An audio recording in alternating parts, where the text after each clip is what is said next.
It was supposed to be a routine job. Rick, the plumber, had seen his fair share of bizarre installations, but nothing could have prepared him for the nightmare he was about to unleash on an unsuspecting homeowner. It all started on a quiet Tuesday morning when he arrived at Mr. Thompson's house to replace the old toilet in the downstairs bathroom. The job seemed straightforward. Rip out the ancient porcelain throne and install a shiny, new model that had all the bells and whistles. The toilet looked normal enough at first. It was one of those smart toilets, the kind that plays music, warms the seat, and even self-cleans.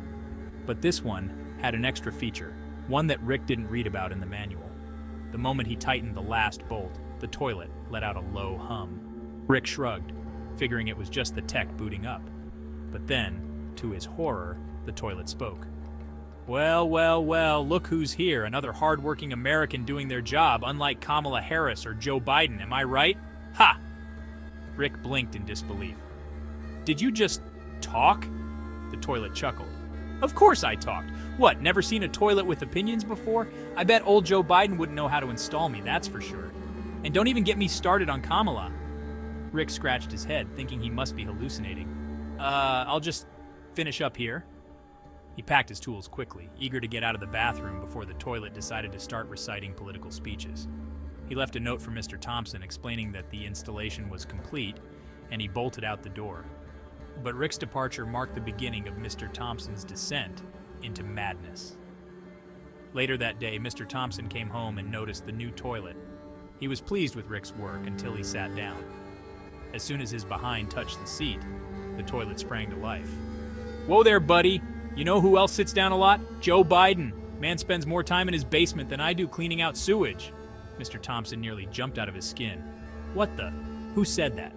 Oh, relax, the toilet continued. It's just me. By the way, Kamala Harris would probably make a joke about sitting down too, but she's too busy, well, doing whatever it is she does. Mr. Thompson stared in disbelief. Why are you talking to me about politics? The toilet sighed. What else am I going to do down here? Watch you make number 2 in silence? I need to entertain myself, and trust me, nothing's more entertaining than watching that administration. Mr. Thompson stood up, horrified.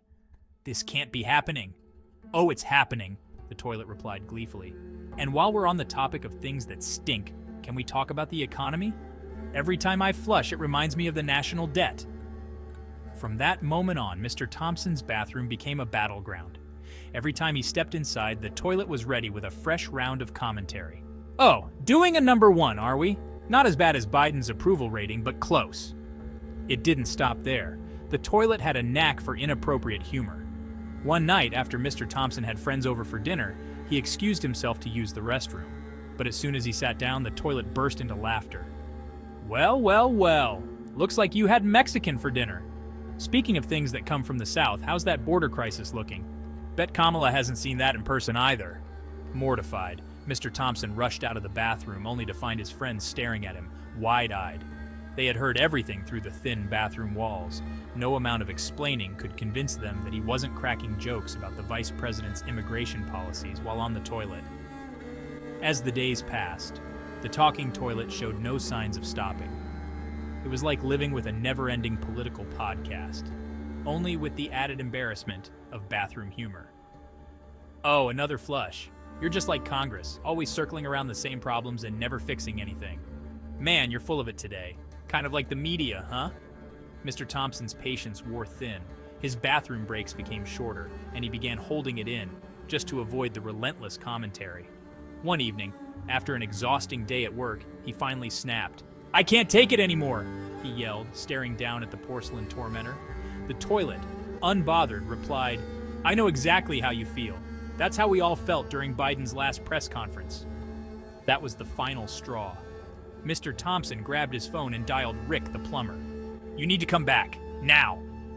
When Rick returned the next day, he found Mr. Thompson pacing outside, his eyes wild with desperation. You didn't tell me the toilet could talk. Rick sighed. I know. It surprised me too. But I figured, hey, maybe you'd like some, stimulating conversation. Mr. Thompson glared at him. Stimulating? This thing is driving me insane. I can't even take a dump in peace without hearing about Kamala Harris's border control failures. Rick nodded sympathetically. Okay, I'll uninstall it. But hey, look on the bright side. At least it wasn't talking about, more personal stuff. Mr. Thompson shuddered. It's only a matter of time. And with that, Rick set to work, removing the chatty toilet once and for all. As he hauled it away, the toilet called out one final time. Well, I guess this is goodbye, just like Joe Biden's memory at a press conference, short and confusing. Mr. Thompson watched as the nightmare was loaded into Rick's truck and drove off into the distance. For the first time in weeks, he felt a sense of peace. But just as he breathed a sigh of relief, his refrigerator made a soft hum and spoke up.